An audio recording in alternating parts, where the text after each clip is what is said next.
त्याचा आवाज आला नाही, आच्या खाली आहे, की समजायचं कोणतरी माणूस मिळाला. बाळासाहेबांचं दडपण असं वाटायचं प्रत्येकाला. पण बाळासाहेब माणूस हा दिलखुला असो, ब्राह्मणे बाळवत अक्षर घडसून करावे सुद्धा. आता घडसून म्हणजे तुम्ही नुसते मागे लागा नाही, एक तर चित्रकला सुरू झाली पाहिजे परत जी बंद पडली मिळू शकतो याच्यापेक्षा आपण प्रयत्न केला पाहिजे. पहिली गोष्ट कामावरची श्रद्धा आहे आणि आयुष्यात साक्षात श्रद्धा पण आहे बरोबरीला. तो तिचा उद्रेक बघून मला धिंदा हे सगळं ज्यावेळेला कागदावर उतरायला लागलं तेव्हा पूर्ण बाब माहिती असलेला मुलगा आहे. इन्होंने ऐसी अनमोल चीज लाई है जिनका मूल्य देने के लिए मेरे पास चेकबुक नाही. आपला मास्तर पद्मश्री झाला, छान आहे. फक्त काही नाही असेल नव्या मुंबईतनं एक आर्ट गॅलरी नाही. मित्रांनो, सध्या IPLचा धमाका सगळीकडे सुरू आहे आणि या IPL मध्ये आपण अनेक क्रिकेटपटू पाहतोय. मग सचिन तेंडुलकर आपल्याला दिसला, वीरेंद्र सेहवाग दिसला किंवा अगदी विराट कोहली दिसला. पण या सगळ्यामध्ये म्हणजे आता IPLला जितकी वर्ष झाली तितक्या वर्षांमध्ये आणि त्या आधीच्याही वर्षामध्ये आपल्या संपूर्ण मनावर क्रिकेट या गोष्टीचा विचार करताना सुनील गावस्कर या माणसाने प्रचंड गारुड केले. म्हणजे आजही सुनील गावस्कर ज्या वेळेला IPLची कॉमेंट्री करतात किंवा तिथे आपल्याला कुठेतरी ते दिसतात त्यावेळेला त्यांचं असणं, बोलणं, वागणं आणि वावरणं हे आपल्याला मोहित करून टाकतं. आणि आजही आपण सुनील गावस्कर यांच्याबरोबर एका वेगळ्या पद्धतीने कनेक्ट असतो. हीच गोष्ट अक्षरांच्या बाबतीत किंवा कॅलिग्राफीच्या बाबतीत ज्या माणसाबरोबर घडली आहे त्याच माणसाला आज आपण भेटणार आहोत. आणि आपल्या सगळ्यांना माहिती आहे की सुंदर अक्षर किंवा सुलेखन, कॅलिग्राफी या सगळ्यामध्ये ज्याला आपण खऱ्याखुऱ्या अर्थानं बादशाह म्हणू शकू अशा माणसाला मी आज आपल्याला भेटवणार आहे. आपण बरोबर ओळखलंय, मी बोलतोय पद्मश्री अच्युत रामचंद्र पालव यांच्याबद्दल. पालव सर, आपलं खूप खूप स्वागत टाइम महाराष्ट्रामध्ये. तुम्हाला पद्मश्री झाली आणि कोकणातल्या अनेकांना किंवा मुंबईच्या गिरणगावात राहणाऱ्या ज्यांचं अक्षर सुंदर आहे, ज्यांना अक्षरांबद्दल किंवा सुवाच्य अक्षराबद्दल प्रेम आहे, त्या प्रत्येकाला असं वाटलं की ही पद्मश्री माझी आहे. आणि कॅलिग्राफी मध्ये पद्मश्री मिळण्यासाठी गेले काही वेळ तुम्ही प्रतीक्षेत होतात, प्रयत्न केले आणि आता शेवटी त्या प्रयत्नांना यश आलं. हे जे प्रत्येकाला असं वाटतंय की हो, माझं अक्षर सुंदर आहे आणि सुंदर अक्षरासाठी कॅलिग्राफीसाठी पद्मश्री मिळाली, ती पालवांना नाही मलाच मिळाली. हे जे तुमचं कनेक्ट होणं जे आहे हे काय आहे? काय की एकतर मी लालबागचा मूळचा, सगळं बालपण सगळं तिकडे केलं, शालेय शिक्षण. लालबागमध्ये सुंदर हस्ताक्षर असलेले बोर्ड किंवा फलकलेखन, विशेषतः मी उल्लेख करेन तो लालबागमधल्या भरणाऱ्या कबड्डी स्पर्धांचा. अतिशय सुंदर बोर्ड, म्हणजे पहिली फेरी, दुसरी फेरी, तिसरी फेरी, चौथी फेरी, फक्त फळा पुसायचं नाही, प्रत्येक दिवशी बोर्ड वेगळा दिसला पाहिजे. आणि त्याच्यावर कडी म्हणजे शिवसेनेच्या शाखांची त्यांचे जे काही फलकलेखन असायचे ना, मी हॅट्स ऑफ आहे त्या सगळ्यांना आजही, की तुमच्या मनावर एखादी गोष्ट नकळतपणे घडवून किंवा बिंबित करणं हे त्या गोष्टीने झालेल्या माझ्या. तर माझं हस्ताक्षर चांगलं नव्हतं, पण ती गोष्ट मला आवडते म्हणून मी तिकडे जाऊन बघायचं, तासनतास बघायचं, ती गोष्ट आत्मसात करायची की नाही ही नंतरची गोष्ट. पण आपल्याला आवडलेली गोष्ट आपल्याला खूप शांतपणे जर बघता आली. उदाहरणार्थ पॅरिसमध्ये गेल्यानंतर मोनालिसाचं चित्र बघायचं असतं, लोक 8-8 दिवस घालतात त्याच्यामध्ये. तसं त्यावेळेला ते झालेलं होतं. आणि हे सगळं परत पुढे शाळेत, शिडोकर शाळेमध्ये गेल्यावर आपल्या शिक्षकाने आपल्याला विचारावं, अरे आता तू अभ्यास तुझा काही छान नाही आहे तर फळ्यावर लिहायला लाग उद्यापासून. काय झालं की एक वेगळी जबाबदारी नकळतपणे तुमच्या डोक्यावरून पडलेली असते. आता त्यावेळेला त्याची रिकॉल व्हॅल्यू, आज आम्ही ॲडव्हर्टायझिंगमध्ये जो शब्द वापरतो ती सगळी रिकॉल व्हॅल्यू त्यावेळेला होत होती. मी ते सगळे बोर्ड बघितले आहेत, मी ते लेक्शन बघितलं आहे, मग ते थिक अक्षरं, 3 अक्षरं, वळणदार अक्षरं, सुवाच्य अक्षरं, सुंदर अक्षरं, हे सगळं कुठेतरी मनावर गारूड असताना ते गारूड हळूहळू रिलीज व्हायला रोज एक सुविचार, रोज एक सुविचार, म्हणजे असं 8वी 9वी 10वी असं करत करत झालं. आता हे सगळं करत असताना तुम्हाला त्याच वेळेला मी साईनबोर्ड करणं, बॅनर लिहिणं, बिल्डिंगवर नावं टाकणं, अशी असंख्य कामं केलेली होती. त्यामुळे लोकांचा कनेक्ट माझ्याशी खूप होता. अगदी वाईट परिस्थिती सांगायची म्हणजे आमच्या चाळीच्या खाली एक बाबा फ्रेमवाला होता. त्याच्याकडे त्याचा आवाज आला नाही, आच्या खाली आहे, की समजायचं कोणतरी माणूस मिळाला. कारण तर 2 रुपये मिळायचे, त्या 2 रुपयात तुला नाव घालून द्यायचं. ही वेगळी कनेक्टिव्हिटी कामाची. हे करता करता काय झालं की अच्युतचं अक्षर छान आहे, अच्युतचं अक्षर छान आहे, अच्युत फळावर छान लिहायला लागला, अच्युत बॅनर करायला लागला, अच्युत साईनबोर्ड करायला लागला. हे सगळीकडे पसरायला लागल्यानंतर सगळीकडनं कामं यायला लागली. कारण त्यावेळेला ते कसं की छोटं कुटुंब, मोठं कुटुंब, छोटं घर, त्याच्यात राहायचं, सगळ्याच गोष्टी बाबांना सांगणं शक्य नव्हतं. पण काही गोष्टी आपण उचलायच्या असतात, मग काही त्याच्यातनं अर्थार्जन करायचं असतं. मग हे सगळं करत करत असताना स्वतःला आवडलेली गोष्ट आपण कुठेतरी आपल्या मनाच्या कप्प्यात ठेवायची असते. तिचा वापर कुठेतरी होत असतो. हे आपण शाळेमध्ये शिकलेलो असतो. हे आमच्या शिक्षकांनी पण सांगितलं, तुला जर फार मोठं व्हायचं असेल, चांगलं जायचं असेल, तुला जेजस स्कूल ऑफ आर्टमध्ये जायला लागेल. मग त्या रस्त्यावर चालणं सुरू केलं. तिथे गेलो. तिथे गेल्यानंतर रकुल जोशींचं एक व्याख्यान म्हणजे लेक्चर, त्यांचं काम. आता त्या माणसाने एवढा अभ्यास केला आहे त्या काळात सुद्धा. मला नेहमी वाटायचं की जेव्हा मला कळायला लागलं की पद्मश्री काय प्रकार आहे, तेव्हा मला नेहमी वाटायचं की पद्मश्री सुलेखनातली पद्मश्री रकुलना मिळाली पाहिजे. कारण संपूर्ण भारतामध्ये ज्या लिप्या आहेत त्या लिप्यांचा अभ्यास करून त्यातून काहीतरी नवीन घडवायचं. मी येणार आहे तिकडे. पण तुम्ही आता मगाशी उल्लेख केला शिवसेनेचा. बघा, शिवसेनेची स्थापनाच मुळे एका आर्टिस्टने केली आहे. बाळ केशव ठाकरे नावाच्या एका जबरदस्त अशा व्यंगचित्रकाराने तो पक्ष बनवला. बाळासाहेबांचं स्वतःच एक लक्ष असायचं किंवा त्याने एक सतत म्हणजे त्यावेळेला बोर्ड रंगवले जायचे आणि निवडणुका आल्या की वेगवेगळे राजकीय पक्ष भिंती आरक्षित करून ठेवायचे की तिकडे मग कुठे SS लिहायचे आणि मग त्यांची जी वाक्य होती शिवसेनेला मत देऊन येते वगैरे. तर या सगळ्या गोष्टी आजही मला आठवतंय की मुंबईचे एक महापौर आहेत दत्ता दळवी म्हणून, त्यांचं हस्ताक्षर म्हणजे अक्षरशः कागदावर असलेले मोती. आणि ज्या वेळेला पक्षाचा प्रमुखच जर स्वतः कलंदर किंवा एखादा कलाकार असेल तर त्या सगळ्यांचा बघण्याचा दृष्टिकोन वेगळ्या पद्धतीत असतो. जसं तुम्ही म्हणालात की परळ लालबागने तुम्हाला कनेक्ट केलं, तसं शिवसेना प्रमुख किंवा शिवसेना या 4 अक्षरांनी पण तुम्हाला कनेक्ट केलं.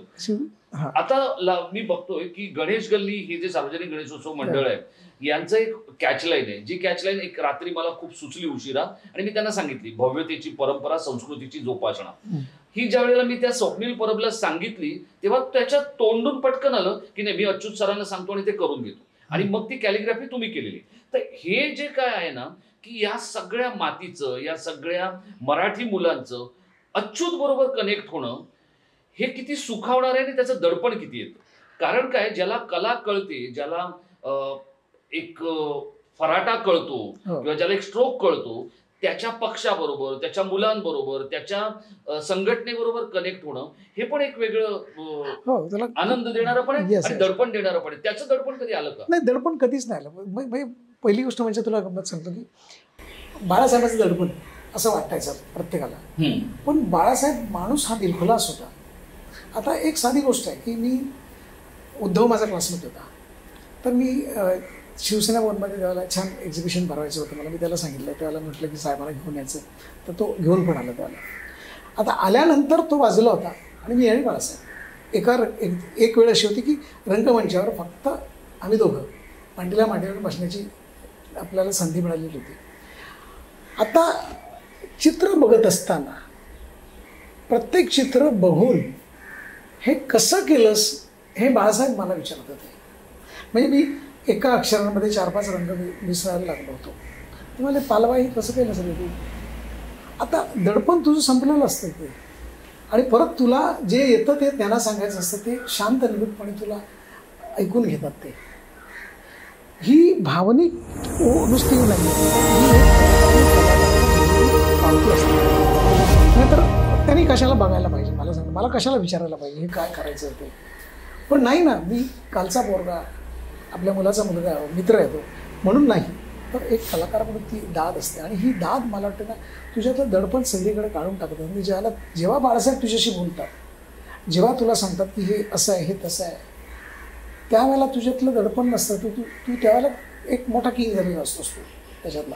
आणि मग लोक तुला रिस्पेक्टने तुला विचारत असतात की हे आम्हाला पण करायचं आहे. आपलं काम टापटीप असावं असं प्रत्येक, म्हणजे एक सर्वसाधारण कलात्मकतेचा तो एक बेसिक हे आहे. तुमचं काम साफ असलं पाहिजे. बघा, तुम्ही उद्धव ठाकरेंचं छायाचित्रणाचं प्रदर्शन घ्या किंवा तुम्ही राज ठाकरेंचा एखादा इव्हेंट घ्या किंवा बाळासाहेबांची एखादी सभा तुम्ही आठवत असेल तर त्यातला जो ठाकरी टापटीपणा आहे हा नेहमी आपल्याला आकर्षित करतो किंवा तो आपल्याला अधिक खुलवतो किंवा त्यांच्याशी कनेक्ट करतो. तर हे जे कलेतलं टापटीप असणं जे आहे हे नेमकं जेव्हा ते प्रेझेंटेशन, ते काम, ते आर्टवर्क हे आपल्याला अधिक जास्त चांगलं करतं. हे जे काय आहे आपलं काम एकदम चोख, टापटीप आणि नीट असलं पाहिजे. हे संस्कार अच्युत पालव या मुलावर कधी झाले? हे शाळेपासून झाले. माझे जे सर होते परशुराम नागर, ह्या माणसाने मला कधी सांगितलं नाही की हे असं कर म्हणून, तू कर, मी तुझ्या मागे आहे. त्या माणसाचं काम बघितल्यानंतर तुम्हाला टापटीपणा यायलाच असा पाहिजे, तुम्हाला शिस्त असायलाच येईल पाहिजे.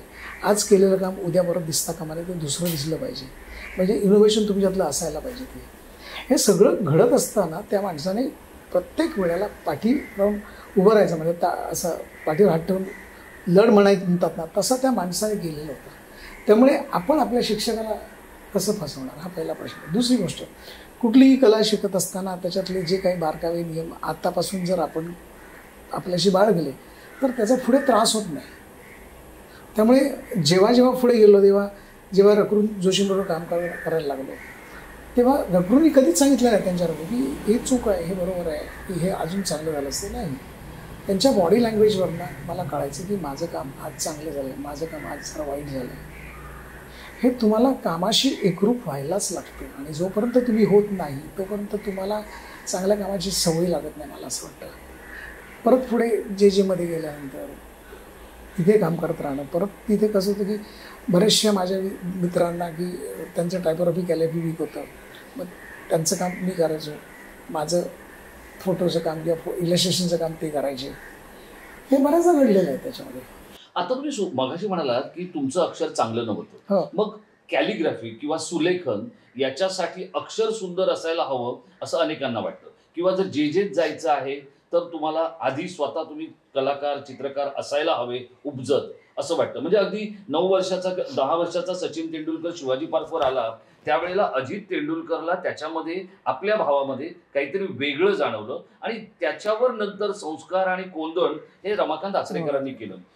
तर ज्या वेळेला आत्ता द अच्युत पालव बोलतायत किंवा तेव्हा जेव्हा ते सांगतायत त्यावेळेला द अच्युत पालवांना सुलेखन या गोष्टीबद्दलची किमान मर्यादा एखाद्या विद्यार्थ्याकडे काय असायला हवी असं वाटतं? आता जर केलं ना तर तुम्हाला सांगतो, मी माझ्याकडे नेहमी शिकायला येतात विद्यार्थ्यांना एकच सांगतो, तुला काय येतं मला माहिती नाही, तुला काही नाही आलं तरी चालेल, कोरीपाटी घेऊन ये, पण जेव्हा तू माझ्यावर काम करशील ना तेव्हा मात्र you have to follow my rules. तिथे परत शिस्त आली. मग ते उभी रेषा, आडवी रेषा, परपेंडिक्युलर सगळ्या, एक अक्षर दुसऱ्यासारखं येण्याचा प्रयत्न करायचा, त्याची फॅमिली आणायची. बरं, मराठीत काय होतं, व काढला की हाफ लेटर होतं, क काढला की फुल लेटर होतं, का काढला की आणखी लेटर वाढतं, क्या केलं की आणखी वाढतं. प्रत्येक शब्दाची जागा ही बदलत असते. पण हे सगळं बघत असताना तुला ती पूर्ण फॅमिली वाढली पाहिजे. आता हे सगळं लोकांचं काय झालं, लोकांना अरे माझं हस्ताक्षर चांगलं, बोलो कुणी विचारलं तुम्हाला? मैदानावर आल्यावर तुला उन्हात उभं राहिलास ना 4 तास की तुला क्रिकेट म्हणजे कळतं, पण 5 मिनिटात तू म्हणत असेल की मला ताबडतोब बॅटिंग करायची आहे, बॉलिंग करायची, कसं शक्य आहे? शक्यच नाही. सचिन तेंडुलकरने किती वर्ष हे केलं असेल, मैदानात उभं राहण्यात घालवलं असेल, अनेक क्रिकेटपटूंनी केलं असेल. तसं कागदावर येण्यापूर्वी कागद आत्मसात करणं, ती स्पेस आत्मसात करणं, ती बघायला शिकणं. पेन आलं की पेन पकडून फरडा मारायचा नसतो, त्याला एक प्रेशर द्यावं लागतं, त्याला अँगल पकडावा लागतो, ती बसण्याची पद्धत आहे. डिलिव्हर करताना त्या पेनाला कुठेतरी स्प्रेड होणार नाही याची गॅरंटी घ्यायची, हे अति हवं. खायली शाई पडणार नाही याची काळजी घ्यायची. ही डिसिप्लिन हळूहळू तुम्हाला यायला लागते. आणि शेवटी अक्षर लिहिता येतं कारण तुम्हाला तुमची मातृभाषा ती आहे. तुम्हाला हेच विचारणार होतो की जर आपल्याला सुलेखन करायचं असेल तर ती भाषा यायला हवी. बरोबर आहे की समजा त्यात काय लिहिलंय. आता हरे रामा हे कन्नडमध्ये वेगळ्या पद्धतीत लिहिलं जाईल, तेलुगूमध्ये वेगळ्या पद्धतीत लिहिलं जाईल, मराठीत वेगळ्या पद्धतीत लिहिलं जाईल, पण ते हरे रामा हे वाचण्यासाठी किंवा ते करण्यासाठी जे काही करायला लागतं ते काय आहे? तोच सराव आहे, तो नियमित सराव. ब्राह्मणे बाळगोत अक्षर घडसून करावे सुंदर. आता हे घडसून म्हणजे तुम्ही नुसते मागे लागा नाही. रामदासांनी तसं नाही सांगितलं. रामदासांनी सांगितलं की ती गोष्ट आत्मसात करायला शिका. त्या शब्दाचा अर्थ तुम्ही कसा घेताय याच्यावर तुमचं बरंचसं डिपेंड असतं. आणि मला वाटतं आता का लोकांना प्रश्न एकच पडला असतो, माझं हस्ताक्षर चांगलं नाही, मला जमणार नाही. असं नाही आहे. माझ्याकडे 75-85 वर्षाची लोकंसुद्धा आजही कॅलिग्राफी शिकायला येतात. नाही, मी आता ते शिकण्यावरच येणार आहे की बघा, सुनील गावस्करांनी ज्या वेळेला प्रचंड वादातीत यश मिळवलं त्यांना राज्य सरकारने एक भूखंड दिला होता. वांद्र्यामध्ये लीलावती रुग्णालयाच्या जवळ तो भूखंड होता माडाचा, आणि तो जवळपास 35 पेक्षा अधिक वर्ष, 40 वर्ष तो भूखंड तसाच राहिला. त्याच्यावर अकॅडमी बनवावी गावस्करांनी असं अनेकांना वाटत होतं. तर ते काही गावस्करांना जमलं नाही. त्यांच्याकडे असलेली व्यस्तता, त्यांच्याकडे असलेले आंतरराष्ट्रीय पातळीवरचे कार्यक्रम किंवा त्यांच्या व्यक्तिगत काही गोष्टी, त्यांना ते जमलं नाही. अच्युत पालवांनी एखादी सुलेखानाची अकॅडमी बनवायला पाहिजे असं माझ्यासारख्या सुंदर अक्षरावर आणि सुलेखनावर प्रेम करणाऱ्या माणसाला वाटतं. ही जर अकॅडमी आपल्याकडे बनवायची असेल किंवा सरकारने त्यासाठी पुढाकार घ्यायचा असेल, तर अच्युत पालव यांच्या डोक्यातली संकल्पना काय असू शकते? आता जसं तुम्ही म्हणाल 75 किंवा 70 वर्षाचा माणूस ज्या वेळेला येणार त्यावेळेला मुंबईच्या किंवा नवी मुंबईच्या मध्यवर्ती ठिकाणी जरी ही अकॅडमी बनवली तर त्याच्या आवश्यकता, गरजा काय आहे, त्यासाठी काय काय लागणार आहे, आणि मग त्याची संकल्पना काय असू शकते? एक पहिली गोष्ट म्हणजे माझं जे मला पहिलं विचारायचं की अकॅडमी बनू शकते का? बनू शकते. जगामध्ये या सगळ्या गोष्टी आहेत, फक्त इथेच नाही आहेत. का नाही आहेत? त्याचं कारण आपल्याकडे अवेअरनेसच नाही आहे. मुळात कॅलिग्राफी हा शब्द हल्ली कळायला लागला लोकांना. मधल्या काळात लोकांनी त्याचे काही अर्थ, सोनोग्राफी म्हणून ग्राफी आली म्हणून सोनोग्राफी गेली, काही मेडिकल शब्द आहे का असं लोकांनी विचारायला लागलं. कारण काय झालं की आपण लिहिण्याकडे कला म्हणून बघण्याचा दृष्टिकोन नाही आहे. पूर्वी कसं होतं, छान हस्ताक्षर असेल तर हा बालमोहनचा विद्यार्थी आहे, हा रेगेसरांचा विद्यार्थी आहे, हे आपण खेळाचं म्हटलं की शिरोडकर शाळेचा विद्यार्थी आहे, हे कुठेतरी धरलं जात होतं. आता काय झालं, आता तर फक्त तुला किती टक्के आहेत ते सांग. मी नेहमी सांगतो, टक्के इम्पॉर्टंट नाही आहे, तुम्ही कसे घडलात ना हे फार महत्त्वाचं आहे. तो आत्मविश्वास घेऊन तुम्ही जर जगला तर तुम्हाला जगता येतं. सुलेखन करायला काय लागतं, तर तुम्हाला एक पेन, छान एक वही सुंदर, आणि विचार रणक, चांगले विचार वाचलं तर चांगलं तुम्हाला देता येतं. हे परदेशात होतं आहे, आपल्याकडे का होत नाही आहे? कारण आपल्याकडे तो अवेअरनेस नाही आहे. आज मला वाटतं की माझी अकॅडमी असेल, आज मी थोडा छोट्या प्रमाणावर भाषेमध्ये सूर शिकवतो, पण एक 10-15 मुलं एका वेळेला शिकू शकतात. पण आज जेव्हा मी 2007 साली जेव्हा संपूर्ण भारत फिरलो, काश्मीर टू कन्याकुमारी गेलं, आणि त्यावेळेला मी बघितलं की कॅलिग्राफी मी करतोय पण बाकीच्या लोकांना माहितीच नाही आहे. प्रत्येकाची भाषा बोलता येते पण लिहिता येत नाही आहे. कळलं? मग मला रेफरन्स घ्यायला मला काहीतरी पाहिजे ना. शाळेतल्या पुस्तकातली भाषा ही मला फक्त अभ्यासापुरती आहे, पण एखादं हस्तलिखित 400 वर्ष पुराणं, 500 वर्ष पुराणं घेतलं, हस्तलिखित घेतलं, हे बघितल्यानंतर जे डोळे दिपतात ना, तो आनंद वेगळा असतो. तुला सांगतो राजेश, मी जर्मनीमध्ये गेल्यानंतर सगळं देवनागरी, तिथल्या लोकांना देवनागरी शिकवली, तिथल्या लोकांना मोडी शिकवली, हल्ली मी रशियन लोकांना शिकवलं. आत्ता मी पॅरिसबरोबरच्या एका प्रोजेक्टमध्ये काम करतो.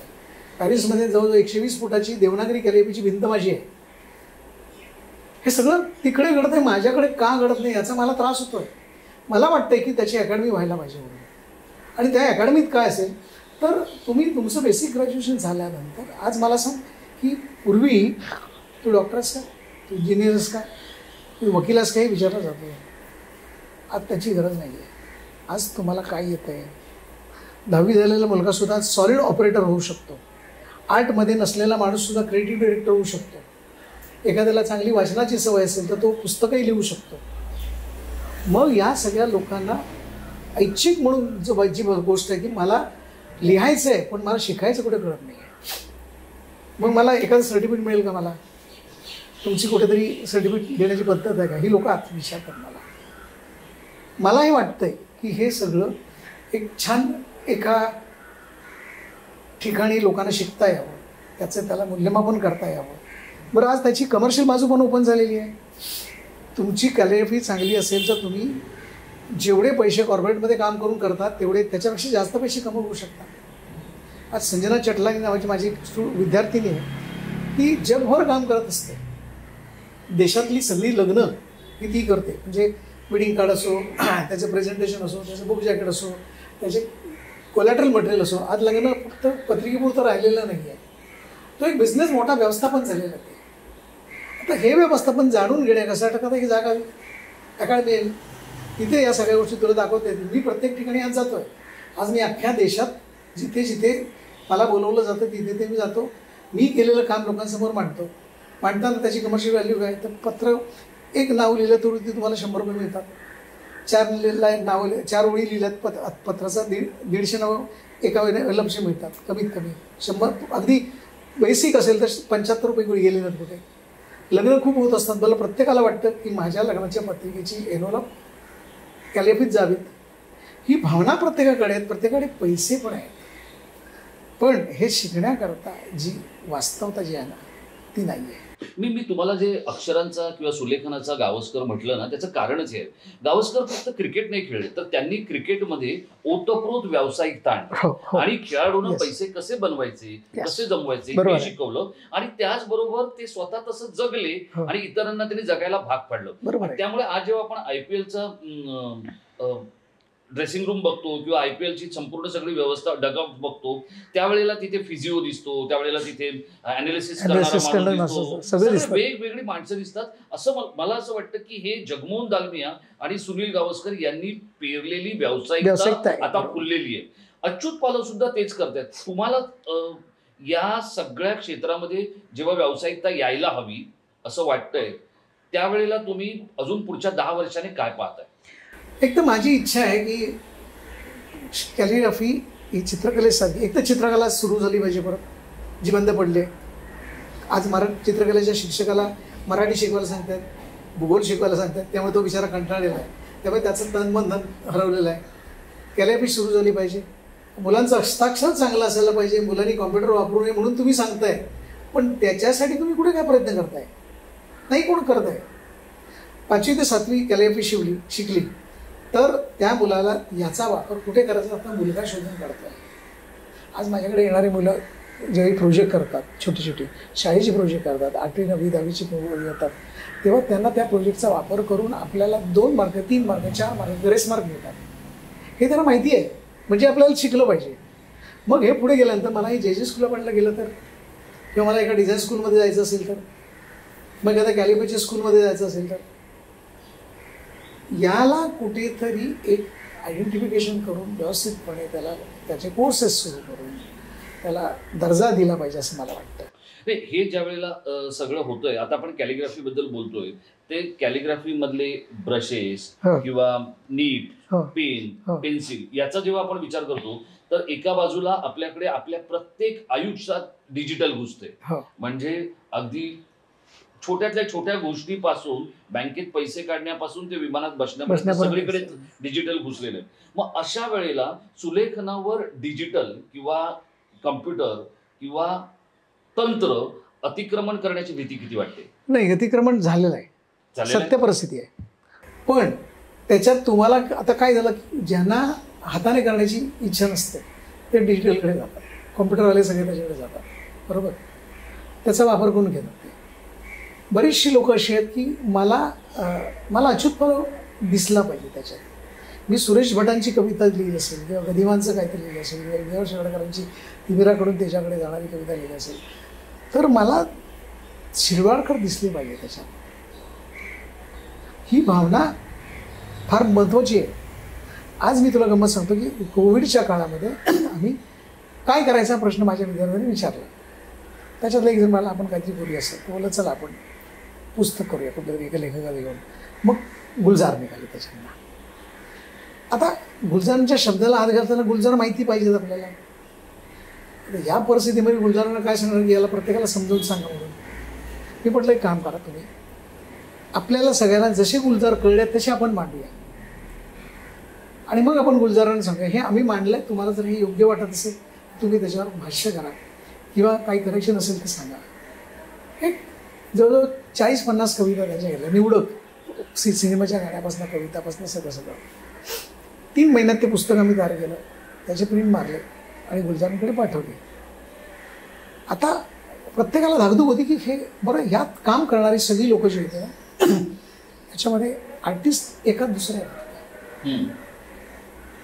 इन्कम टॅक्सचा डिरेक्टर, कमिशनर, ICICI बँकेचा डायरेक्टर, एका प्रायव्हेट कंपनीचा अध्यक्ष, अशी बरीच माणसं याच्यात हवी होती आणि त्यांना काम करायची इच्छा होती. मी म्हटलं काम करायची इच्छा असेल तर मार्ग सापडतो. तुम्ही कॅलिग्राफी कशी करता याच्यापेक्षा तुम्ही भावना प्रदान त्याच्यात किती ओतताय त्याच्यातनं ते मला पाहिजे. एकदा तुम्हाला इमोशन कळल्या की लिहिणं सोपं असतं, पण भावनाच कळलं तर इमोशन कुठे शोधणार नाही. ते पुस्तक एवढं चांगलं झालं, मी गुलजारांकडे पाठवून दिलं. पाठवल्यानंतर त्यांनी मला म्हणाले की किती जण होते? तर मला 17 जण होते. तर आणखी एक 18वा विद्यार्थी येऊ शकतो का? तर नक्की, कारण तुमचं पुस्तक आहे, राईट्स तुमचे, हक्क तुमचे आहेत. विदिन 5 मिनिट्स गुलजारांनी त्याच्यावरची जी प्रतिक्रिया होती ती प्रतिक्रिया दिले नादान अशी लिहिलं, कॅलिग्राफीत केलं आणि मला पाठवली. मागे इट इज पॉसिबल करते 8 दिवस. आता मी नाही तर नाही, पण ज्या पद्धतीने त्या हिंदीमध्ये उर्दू आलेलं होतं, ही मला वाटतं ही जी भावना आहे, म्हणजे तुम्ही एखादी गोष्ट खूप वेगळ्या पद्धतीने क्रिएट करू शकता. डिजिटल आलं आहे. मी आज काय करतो, मला कॉम्प्युटर येत नाही, मी शिकण्याच्या भानगडीत पडत नाही. मी आलेल्या माझ्याकडे माणसाला सांगतो की तू बघ, तुला कॉम्प्युटर येतो, छान गोष्ट आहे, पण तुला कॅलिग्राफी शिकायची असेल तर मला तू पेन कसं पकडतोस, इथे पेन पकडल्यानंतर त्याच्या कळ इकडेपर्यंत जाते, मेंदूपर्यंत जाते, स्पर्श तुला कळतो, कागदाला स्पर्श केल्यानंतर तो खळखळीत आहे का गुळगुळीत आहे हे तुला कळतं. मी वाचलेलं जे आहे ते वाचलेलं या कागदासाठी योग्य आहे की नाही हे मी ठरवतो आणि मगच करतो मी. मग त्याचा कलर कुठला आहे? येलो असेल तर तो जातोय का तुमच्या प्रेमाबरोबर? नाही, मग तुला गुलाबी पेपरच हवा आहे. तो शोधण्याकरता तू मार्केटमध्ये जातोस. मार्केटमध्ये गेल्यावर तुला कळतं की 500 पेपर्स येल्लोचे आहेत, त्याच्यात एक शेड काढायची जी मला भिडते.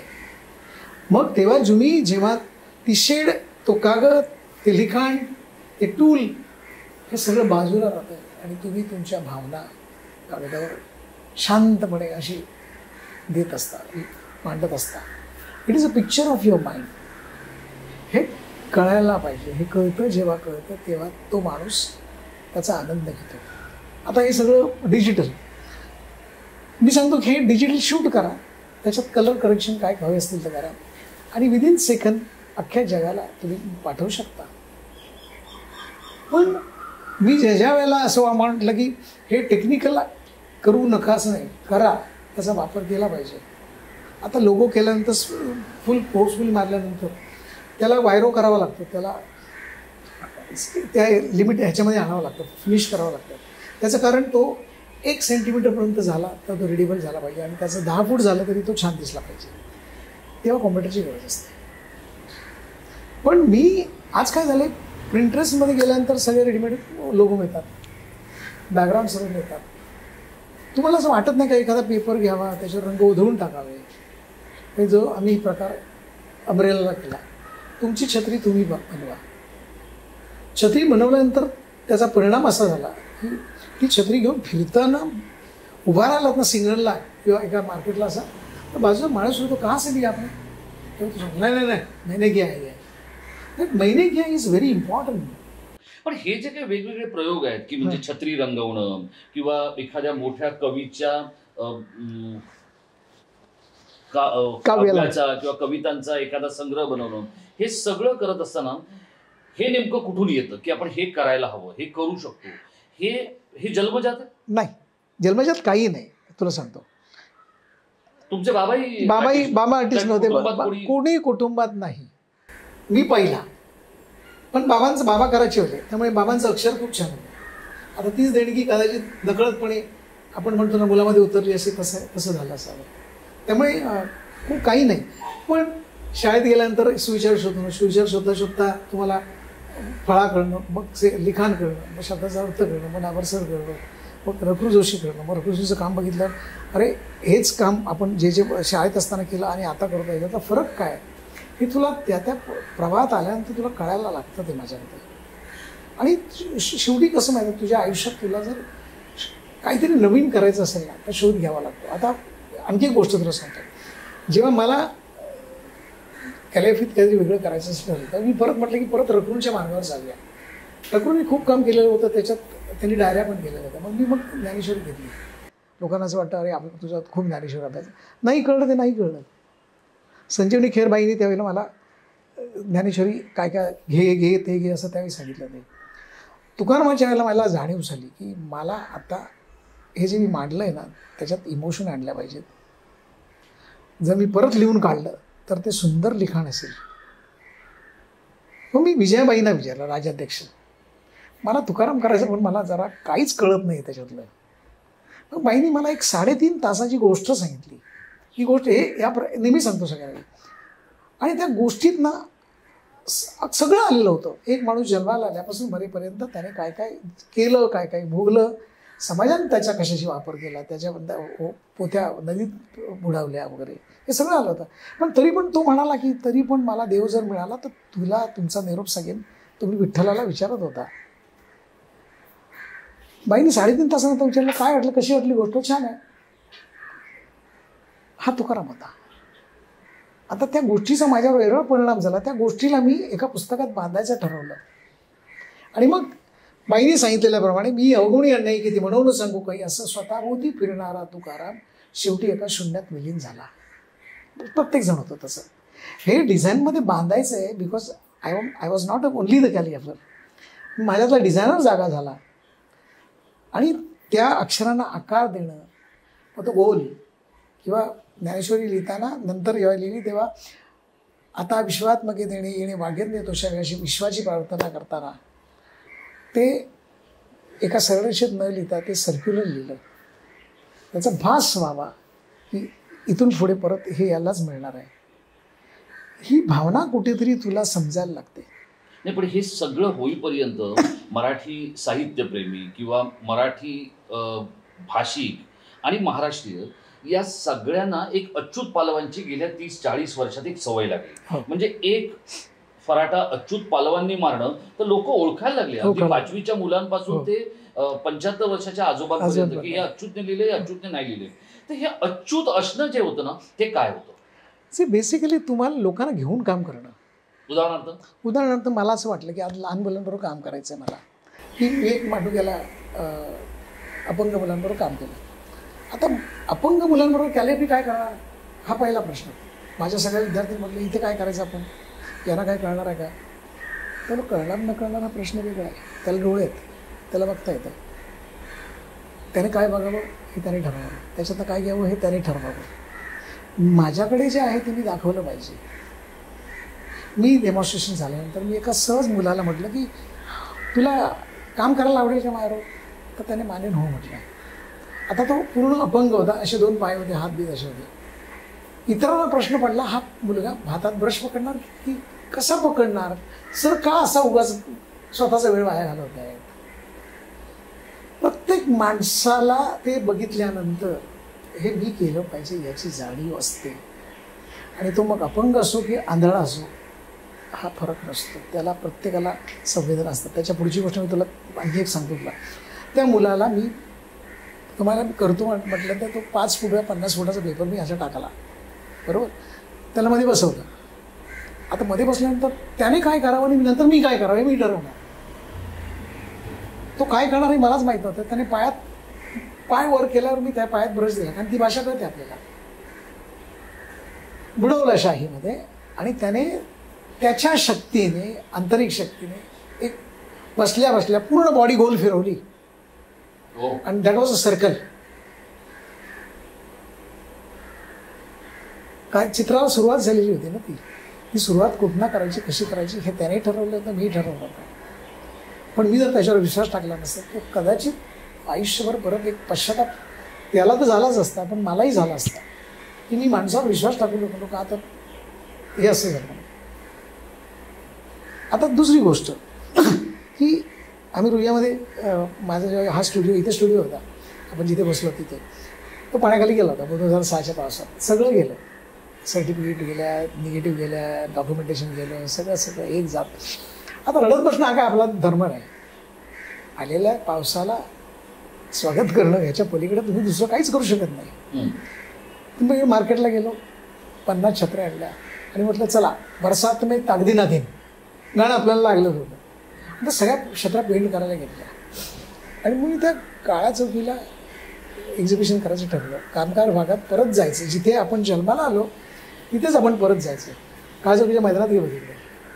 मैदान मोठं होतं, तिथे हॉल पण होता, तिथल्या मंडळी काळचौकी कट्टा होता, त्या कट्टाच्या मंडळी सांगितलं या म्हणून. पण परत तिथे मला म्हणाले की एवढं नुकसान होऊन परत तू एक्झिबिशन का करतोस, रडायस का तू? अरे बोललो किती दिवस रडायचं मला सांग, मला नवीन करायची, माझा प्रत्येक दिवस नवीन असायला पाहिजे असं माझा अट्टाहास आहे. एकदा एक्झिबिशन कॅन्सल, त्याच्यामुळे nobody was ready to come. दुसऱ्याला कॅन्सल, तिसऱ्याला मी म्हटलं आता हे लावणार, येऊ दे नाही नको येऊ दे. असंख्य लोक आली, भारतीय आचरेकर आली होती द्यायला, आणि प्रत्येक छत्री 5-5 हजार रुपयाला विकली गेली. एक छत्री. कारण लोकांना ती छत्री नाही म्हटली, ते पेंटिंग वाटलं, आणि हे अच्युतने पेंटिंग केलं आहे. तिथे मी डेमॉन्स्ट्रेशन केलं. त्याच वेळेला मी माझ्या टी शर्ट लॉन्च केली. सगळ्या कविता घ्यायचो आणि त्याच्यात छत्री याच्यावर लिहून प्रिंटिंग केलं, 350 रुपयात हे विकायचो. काय झालं की मी छत्री नाही घेतली तरी टी शर्ट घेतो. इथे कम्युनिकेशन सुरू झालं. आता हा सगळा बाजार घेऊन मी अख्खा महाराष्ट्र फिरलो, कोल्हापूर टू नागपूर. त्यात रुईया कॉलेज होतं. मी त्याला सांगितलं की मी आलो की धांगडधिंगा करूया, मस्त गाणी म्हणा, ड्रम सेट आणा, बुलबुल आणा. त्यावेळेला असं खूप चालायचं होतं. काय हवं ते आणा, पण आणा, रिकामी येऊ नका. त्या पोरांनी तेवढी तयारी केलेली होती. आणि मग ते एक स्ट्रोक मारला, सापकन असा वाव असे आवाज निघायचे ते. आणि मग त्याच्यात गाणी सगळं झाल्यानंतर मागे पटकन हात आला असा. मग आपण म्हणतो अरे मस्त आलं बरं का. ते म्हणलं अरे मला पण मजा आली, खूप दिवसांना असं आवाज बिवाज म्युझिक नाही आली. नाही पण आम्ही खूप मजा केली सर. तुम्ही घेऊन आम्हाला प्रश्न पडला द्यायला. सगळेच विद्यार्थी मागे वळून बघितले, तरी 6 निळे होते. मी त्यांना विचारलं की एक विचार बोललो, काय अनुभवलं तरी बोललो. तर मला एक सेन्स असतोच शेवटी, 6th सेन्स. दिसलं नाही तरी आवाजावरनं भाषा कळते. आम्हाला प्रत्येक ठिकाणी जाणीव होत होती, आणि आमचं चित्र आम्ही रंगवत होतो. तुमचं चित्र वेगळं चाललेलं होतं, पण आमच्या मनात रंग होते. ही भावना निर्माण करणं. किंवा एकदा एका चॅनलच्या कार्यक्रमाला मी आणि निलेश जाधव होतो. 5 फूट या 50 फुटाचा पेपर टाकला, आणि मग होळीचा कार्यक्रम होता. सगळ्या लहान मुलांना भीती असते कलरची. मी नाही जाणार, मी नाही जातो, काळा कलर आहे, तो पिवळा कलर मला आवडत नाही, हे नाही, ते नाही. आम्ही कलरच्या बादल्या गेल्या मोठ्या, विद्यापीठावर नव्हते त्याला. त्या मुलांना त्याच्यात बुडवायचो पाय, आणि त्यांना सगळं इथून धावत गेलास की बघ मजा येईल. मग एक धावल्यावर सगळी मुलं म्हणाले आम्ही पण धावणार, आम्ही पण धावणार, आम्ही पण धावणार. आणि मग निलेशने काय केलं, त्याला कधी फुलपाखरू केलं, कधी चिमणी केलं, कधी कावळा केलं. असं करता करता सगळे पक्षी तिकडे जमा झाले. ही अटॅचमेंट जी आहे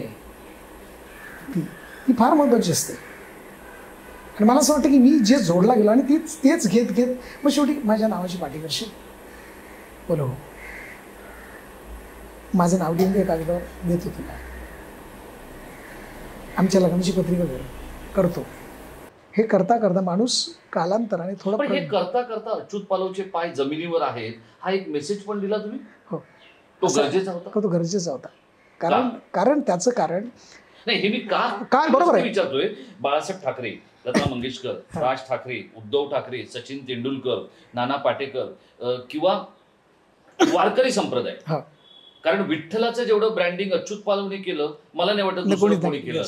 म्हणजे विठ्ठल हा अगाध आहे, अथांग आहे, सगळं जरी खरं असलं, पण कागदावर त्याचं ब्रँडिंग जे काय अच्युतने केलं ते आउटस्टँडिंग होतं. गणपती दरवर्षी आपल्याकडे गणपती येतो, पण दर गणपतीला वेगळा गणपती आपल्याला बघायला दाखवण्याचं काम अच्युत पालव करतो. हे काय होतं बेसिकली कसं आहे, मला दिसतंय नाही हे मला मांडणं फार गरजेचं आहे.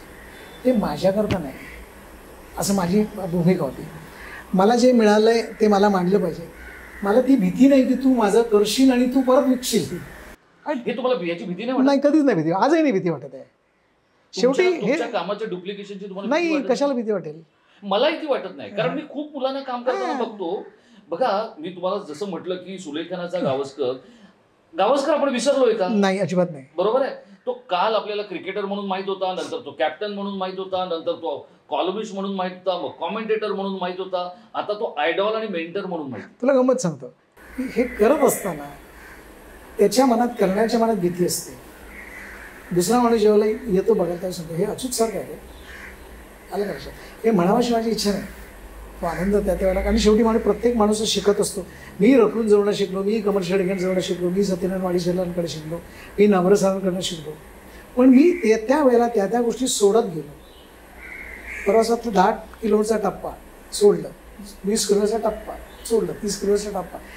एका प्रदर्शनात माझ्या शाळेत कॉलेजच्या विद्यार्थ्यांनी म्हटलं अरे हे छान झालं, पण थोडं कमल शेडगेची जाणीव झाली याच्यात. मान्य आहे, मी थांबलो 6 महिने.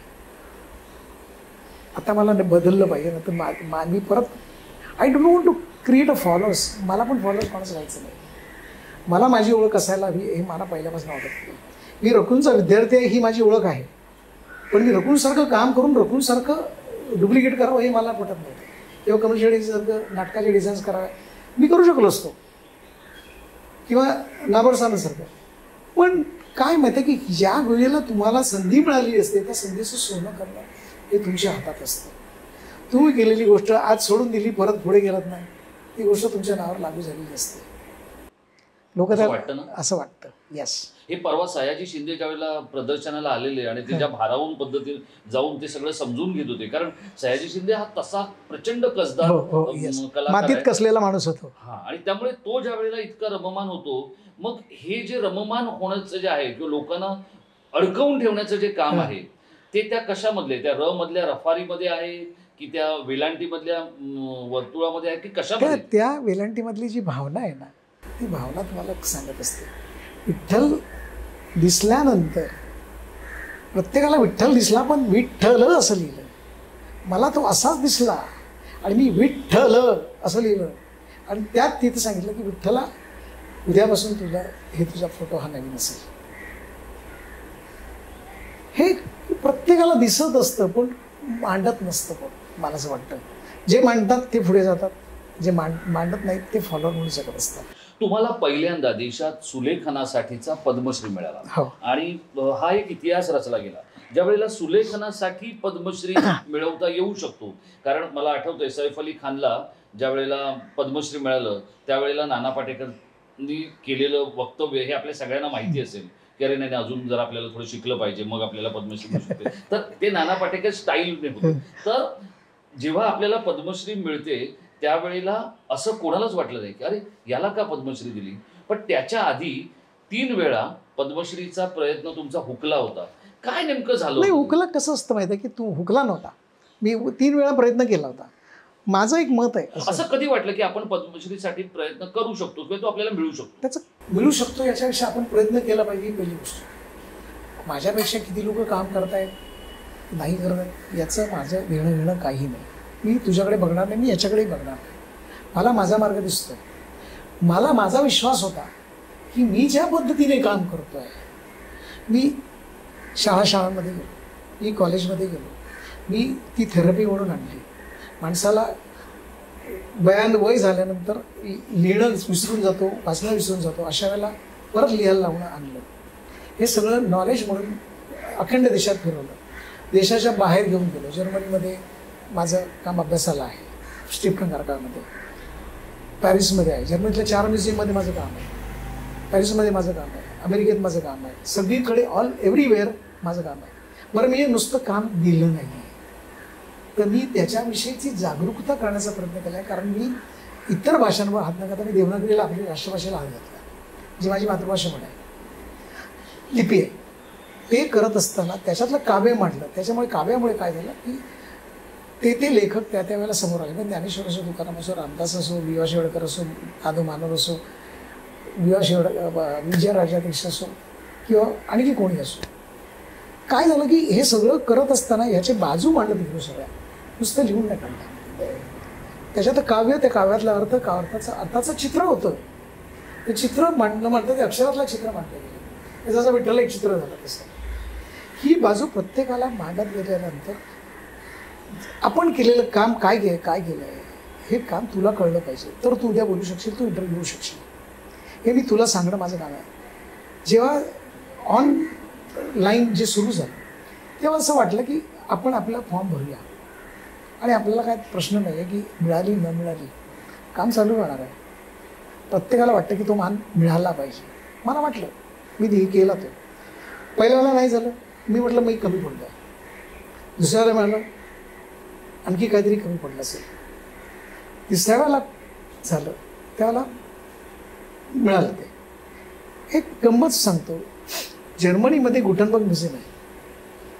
या गुटनबर्ग म्युझियममध्ये चित्र लागण्याकरता जगातली बेस्ट चित्र, बेस्ट ऑफ बेस्ट ही तिकडे आहेत. टायपोग्राफी, कॅलिग्राफीची जी फार. आता या गुटनबर्ग म्युझियममध्ये पाय ठेवल्यानंतर त्या क्षणी मला असं वाटलं की आणखी काही वर्षांनी माझं चित्र इथे लागेल अशी माझी भूमिका आहे, किंवा असं मला वाटतंय मला हे लागलं पाहिजे असं लागलं. आणि मी तिथे प्रयत्न करायला लागलो. आणि मग फायनली एका जर्मन मित्राला सांगितलं की मला तिथली अपॉइंटमेंट घेऊन दे, मला प्रेझेंटेशन करायचं माझ्या कामाचं. आणि मी लंडनमध्ये प्रेझेंटेशन केलं होतं. इंडियन स्क्रिप्ट स्क्रोल या माध्यमातून वापरल्या होत्या. आणि त्या सगळ्या घेऊन तिकडे गेलो. मी त्यांना म्हटलं मला प्रेझेंटेशन तुम्हाला करायचं आहे. मला असं वाटतं की माझं काम हे आता जे मी काय बघतोय त्याच्या इक्विव्हॅलंट आहे.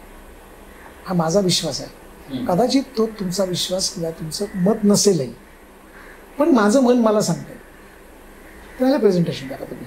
असं हे पेंटिंग दाखवल्यानंतर त्यांनी फायनली 2 पेंटिंग कलेक्शनला मागितली. आता ह्या गोष्टीला 10-15 वर्षापूर्वीची गोष्ट आहे. आता ते चित्र कायमस्वरूपी त्या दालनामध्ये लागलं गेलं आहे. I am the first Indian person, first Indian calligrapher. हे वाट बघणं आहे ना, हे तुला बरंच काही शिकवत असतं असं मला वाटतं. ही संयमावरची श्रद्धा आहे की कामावरची श्रद्धा? कामावरची श्रद्धा आहे. कामावरची श्रद्धा आहे आणि आयुष्यात साक्षात श्रद्धा पण आहे बरोबरीला. ती काय करते, मी केलेलं प्रत्येक कामाचं डॉक्युमेंटेशन करते. ते स्कॅन करून ठेवणं, त्याच्याविषयी माहिती असणं. ते परत माझ्या ऑफिसमध्ये मेधा आणि सीमा नावाच्या 2 मुली आहेत. ते सगळं काम आपलं समजून ते मांडतात, त्याचं डॉक्युमेंटेशन करतात, त्याच्याविषयी नोट काढतात, ते माझ्याशी डिस्कस करतात. सर हे असं गेलं पाहिजे, हे असं गेलं, याच्यातनं हा अर्थ असा तुमच्या मते निघतोय ना, तर तो आपण मांडूया. तर चांगला इंग्लिशमधला मांडण्याचं काम त्यांनी केलं. हे सगळं काम जोपर्यंत आज लोकांना प्रश्न पडतो की माझं काल केलेलं काम मला सापडत नाही. आज मी नेहमी होतो डॉक्युमेंटेशन करा. माझ्या बायकोने नेहमी काय केलं की प्रत्येक गोष्ट डॉक्युमेंट केली. तो 82 पासून सगळं माल तिच्याकडे सगळं आहे. 90 मध्ये लग्न झालं तेव्हापासूनचं आतापर्यंत सगळं काम तिच्याकडे आहे. ही जी भावना आहे ना, ही भावना कुठेतरी मला असं वाटतं की. आणि हे जे व्यक्तिगत पातळीवर झालं ते एखाद्या अकॅडमी किंवा एखाद्या आर्ट स्कूल पर्यंत घेऊन जाऊ शकणार नाही का? जाऊ शकतं. त्यासाठी सरकार किती उभं राहायला हवं आणि अच्युत पालव किती उभं राहायला हवं? मी बेसिकली आजही तयार आहे. मला आज जर एखादी चांगली अपॉर्च्युनिटी मिळाली, मला सरकारने मदत करायचं ठरवलं तर नक्की मला आवडेल. कारण हे सगळं शेवटी माझ्याकडे एकट्याकडे नाही आहे. अख्ख्या भारतामध्ये इतक्या मॅन्युस्क्रिप्ट आहेत. या सगळ्या मॅन्युस्क्रिप्ट मिळून एक म्युझियम जर बनलं तर जगामध्ये केवढं मोठं म्युझियम असेल. ते प्रत्येक राज्यात एक म्युझियम त्या भाषेचं असलं. आता आपण देवनागरी मराठी बघूया. मराठीचे पोर्ट लँग्वेज किती आहेत? त्या सगळ्या पोर्ट लँग्वेज जर मांडल्या तर त्याचं आयुष्यभर पुरेल एवढा अभ्यास येतो. आज इटलीवरून आलेली बाई देवनागरी शिकून गेली 1500 रुपये. 90-80 मुलं देवनागरी रशियन मुलांनी शिकले.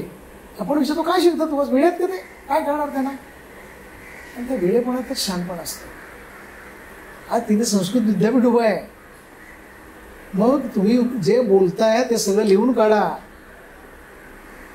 त्या लिहिण्यामध्ये एक कृती आहे. ती कृती, त्या कृतीमध्ये अभ्यास आहे, सायन्स आहे, गणित आहे, सगळंच आहे. याचा माझा इथे उच्चार आपण करत नाही. आज आपल्याकडे बघ ना, मुंबईमध्ये म्युझियममध्ये सगळी मॅन्युस्क्रिप्ट तुला मिळतात बघायला, पण ती काचेमध्ये असतात. असं परत फोटो काढायला गेलं असतं पटकन तुला फोटो काढला दिला जात नाही. आपल्याकडे सगळीकडेच आहे भारतामध्ये. हल्ली कुठे फोटो काढायला देतात. ते स्क्रिप्ट मी 18 शिवाजी महाराजांचं हस्ताक्षर तुझ्याकडे घेऊन आलो आहे. ही गिफ्ट आहे तुझ्यासाठी, हे मी तुला सांगेन तेव्हा तुला आनंद वाटेल, पण मला फोटो काढायला नाही गेला, मी बघून आलो फक्त, माणूस परत निघा कसं. हे जन्मोना असं हास्य मी मोबाईलमधनं आणलेलं आहे रे, सहज मी तुला देतोय ते. जगात कला पसरते ती, ही आपण पसरवायचं काम करतो. म्युझियम असायला हवं, त्या म्युझियममध्ये सगळं बघायला मिळालं पाहिजे, अभ्यासाला मिळालं पाहिजे. मला दुसरं एका गोष्टीकडे लक्ष वेधायचं की ठीक आहे, सरकारने करायला पाहिजे, सरकार ते करेल, सांस्कृतिक मंत्री करेल किंवा मराठी भाषा मंत्री करेल, मुख्यमंत्री करेल, उपमुख्यमंत्री करेल, पण आर्टिस्ट हा एक असा घटक आहे किंवा आपल्याकडे खेळाडू हे असे लोक आहेत की ते एक्सेप्ट करत नाही, ते स्वीकारत नाही ती पुढे घेऊन जाण्याची जी प्रक्रिया आहे. आता आपण ज्या आर्टिस्ट विलेज मध्ये बसलोय, सरकारची किती सुंदर संकल्पना होती की सगळ्या कलाकारांनी, सिडकोची अर्थात ते सरकारची एक अंगीकृत ती संस्था आहे म्हणून सिडकोची, तर ती इतकी सुंदर संकल्पना होती की सगळ्या कलाकारांनी एकत्र राहावं. पण तुम्ही कलाकाराने, मी काही कलाकार नाहीये, त्यामुळे तुम्ही कलाकाराने त्या आर्टिस्ट विलेज ची रया घालवली, असं ज्या वेळेला होतं त्यावेळेला सरकार निराश होणं स्वाभाविक नाहीये का? ह्या गोष्टींकडे तुम्ही कसं पाहता? साहजिकच आहे, कारण कसं माहिती त्या वेळेला हे इथे आपल्या प्रेक्षकांना तुम्ही आर्टिस्ट विलेज ही संकल्पना काय होती? मुळात आर्टिस्ट विलेजची संकल्पना आहे ना, तुम्हाला सांगतो की हे आर्टिस्ट विलेज होतं, सिडकोने केलेलं होतं आणि खूप छान पद्धतीने आर्टिस्टने यावं, राहावं, लिहावं, वाचावं, चित्र काढावं असं होतं. पण त्यावेळेला काय झालं होतं की मुंबईपासून हे फार लांब, त्यावेळेला म्हणजे कोकण भवन म्हणजे एस टी करून जावं लागते, एस टी ठाण्यावर नाही यायची, कधी एस टी बंद पडायची, कधी ब्रिज बंद पडायचा, इथून संपर्क नव्हता. मला आठवतं की मी जेव्हा 90ला इथे आलो तेव्हा मला फोन करण्याकरता इथे पटेल नावाचा वाणी होता, त्याच्याकडे जातं, त्याकडे लाईन लावावी लागायची.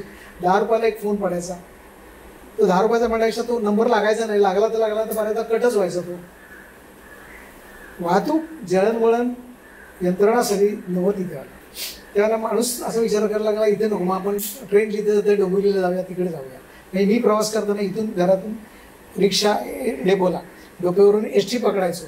ती एस टी डेपो आली तर वेळेवर आली तर, नाहीतर मग वेळ जात असतो. तिथून ब्रिजवरनं वाशीच्या जायचं, कधी ते ब्रिज बंद असलं तर ठाण्यावरला जायचं. या सगळ्या गोष्टीचा शेवटी माणूस म्हणून कुठेतरी तो एक परिणाम झालेला होता त्याच्यावर. त्यामुळे काही लोकांनी त्यावेळेला घरं सोडली. मी आता मला असं वाटतं की 560 घरं असतील, त्याच्या घरामध्ये मला वाटते 10-12 लोकंसुद्धा आर्टिस्ट कपल असतील, नाही असे नाही आहे. मी त्यांना दोष देत नाही. आज त्यांना वाटते इथे आल्यानंतर परत की अरे आता राहिलं पाहिजे होतं, पण आता ती वेळच गेलेली आहे ती. कारण आता इथून तू मला शिवाजी बागला घर दिलंस तरी मी जाणार नाही, कारण इथलं वातावरण इथलं इतकं छान आहे की जागा आहे, दुसरी गोष्ट हवा चांगली आहे, तिसरी गोष्ट सगळे हायवे कनेक्टेड आहे. आता तर एअरपोर्ट येतो आहे, त्यामुळे तुम्हाला जी गोष्ट गरजेची असते, प्रत्येकाला मुंबईला यायचं, प्रत्येकाला नाही नसं, पण एक छान आहे. फक्त काही नाही असेल नवी मुंबईत, एक आर्ट गॅलरी नाही आहे फक्त. आणि मी ती मागणी इन द सेन्स ज्या वेळेला माझ्या संपर्कात जी लोक मोठी आली, आमदार आले, खासदार आले, काही झालेलं नाही, ही व्यथा आहे. नाही, पण आता बघा मुंबईमध्ये जर आपण कुलाब्याचा विचार केला किंवा बधवार पार्कचा विचार केला, तिथे अनेक छोट्या छोट्या घरांमध्ये गॅलरीज दिसतात, जे जुन्या पोर्तुगीज टाईपची घरं किंवा जुन्या काळातली जी घरं आहेत तिथे छोट्या छोट्या गॅलरीज दिसतात. एका सिडकोला असं वाटतं की एक आर्टिस्ट विलेज असावं, तिथे कलाकारांनी आपलं वास्तव्य करावं. पण त्याच सिडकोला, कारण ते 21व्या शतकाचं शहर म्हणून ओळखलं जातं, त्याच सिडकोला असं वाटत नाही की एखादी, कारण सिडकोचं जे मुख्यालय आहे महानगरपालिकेचं ते दृष्ट लागण्यासारखं, देशात इतकं भव्य मुख्यालय कोणत्याच महानगरपालिकेला किंवा स्वायत्त संस्थेला नाहीये, पण त्यांना आर्ट गॅलरी करावी. बघा इथे गायक शंकर महादेवन राहतात, इथे तुम्ही राहता, विजय राजाध्यक्षांचं घर होतं, इथे सतीश नाईक राहायचे, म्हणजे कितीतरी आर्टिस्ट इथे राहतात किंवा राहायचे, पण मग तरीही आर्ट गॅलरी होऊ शकली नाही. त्याचं कारण काय? याचं कारण आता मला माहित आहे की ह्या सगळ्यांना हा आवडतो प्रश्न की नाही आवडत. कारण मी ज्या वेळेला मी संजीव नाईकाला सांगितलं, मी गणेश नाईकांना सांगितलं, मी आता नवीन खासदार आपले श्रीकांत शिंदे नाही नरेश मस्के सांगितलं, ते मला ठाण्यात या तुम्ही. मी वाशीच्या कार्यक्रमात सांगितलं होतं त्यांना, तुम्ही ठाण्यात या तुम्ही. आता इथून ठाण्याला कसं शक्य आहे? इथून वाशीपर्यंत तुम्ही चांगली गॅलरी करू शकता. आज नव्या मुंबईत खूप आर्टिस्ट आहेत, सगळ्या प्रकारची लोक आहेत.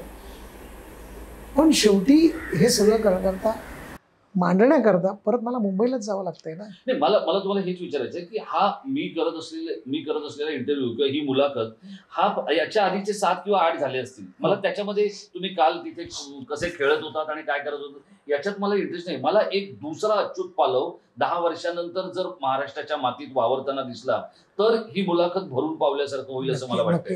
मराठी भाषा भवन आपल्याकडे उभं राहतंय, त्या ठिकाणी जर समजा अच्युत पालवांना संधी मिळाली तर आपण मराठी भाषा भवनामध्ये काय करू शकतो की मराठी भाषेला सुलेखनाची जी जोड द्यायची आहे ती कशी देता येऊ शकते? नाही, नक्की. एक म्हणजे भाषा भवन झालं तर भाषेविषयी माहिती असेल, त्याच्यामध्ये भाषेवरची पुस्तक असतील त्याच्यामध्ये, आणि भाषेवरची कलात्मकता जी आहे.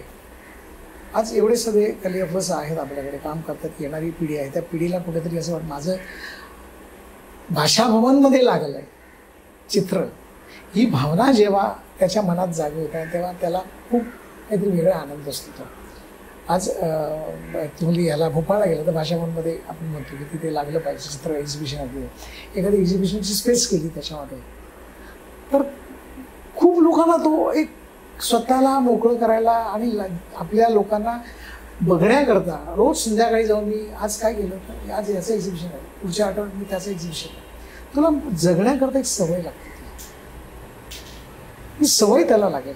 आणि मग कधीतरी एखादं पुस्तक काढलं आणि ते बघितलं, मग कधीतरी आता तुला असं आठवतं की लालबागला महाराष्ट्र कामगार कल्याण मंडळ होतं, सुंदर प्रकार होता तो, सुंदर प्रकार, पुटी खडकाणी होतात ते. त्याच्यामध्ये बघ स्पोर्ट्स व्हायचे, लायब्ररी असायची, बालवर्ग चालायचे, बरोबर.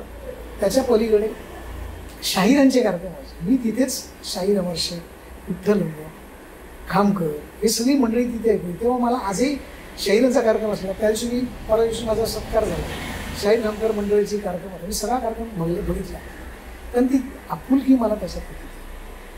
ही माणसं आजही त्याच उत्साहाने काम करतात, गातायत. हे कुठेतरी राणीच्या बागेत तू गेलास का? फार होती कधी आम्ही जायचो राणीच्या बागेत, त्यावेळेला राणीच्या बागेत हत्तीची सफारी, उंटाची सफारी होती, पण तिथे बोटिंग होतं. त्याच्यानंतर एक बँडसाठी जागा होती, त्या दर शनिवारावर तिथे बँड व्हायचा. त्यामुळे काय झालं, आम्ही दर शनिवारी तिकडे जायचो, त्यामुळे आमच्याविषयी बँडची आकर्षण होतं. त्यामुळे जेव्हा भूषण कोळी नावाचा नवी मुंबईतला आमचा मित्र होता, त्याला सांगितलं काय कोळी असं, तर मला बँड खूप आहेत ना इथे, तर बँडची एक स्पर्धा कर.